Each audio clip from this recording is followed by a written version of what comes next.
Les événements survenus à la garderie Les Étoiles Filantes soulèvent encore beaucoup de questions. Est-ce que vous êtes le propriétaire? Des parents se questionnent sur la responsabilité du propriétaire Philippe Richard. En fait, je ne l'ai pas appris directement par la garderie. Il y a des choses qui m'ont été révélées plusieurs semaines plus tard par la DPJ.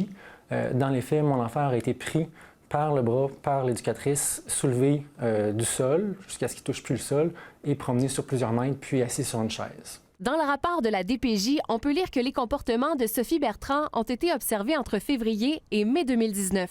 Soit le propriétaire n'était pas du tout au courant de ce qui se passe dans sa garderie, ce qui est particulièrement inquiétant, considérant les comportements qui sont produits, soit il savait puis il n'a pas agi. Cette éducatrice affirme avoir été témoin de gestes de violence de la part de Sophie Bertrand dès son premier jour de travail.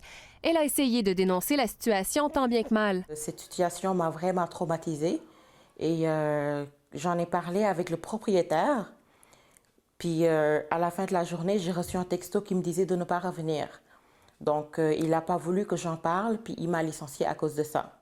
En moins de 2 ans, 10 plaintes ont été formulées au ministère de la Famille. Des plaintes pour maltraitance, mais aussi en ce qui concerne les installations et les repas. Un jour, il a posé l'air climatisé, mais il a laissé la fenêtre ouverte. Donc, les enfants pouvaient tomber du haut de l'étage puis tomber jusqu'en bas parce que dans le fond, il y avait juste le tuyau de l'air climatisé qui sortait par la fenêtre, puis la fenêtre était grande ouverte.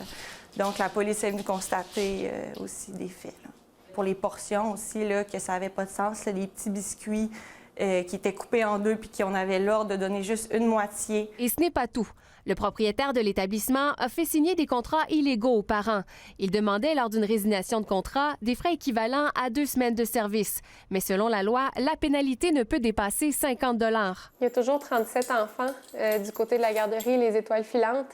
Est-ce que ça vous inquiète de savoir ça? Oui, ça m'inquiète, vraiment. Pascal Robitaille, TVA Nouvelles, à Québec.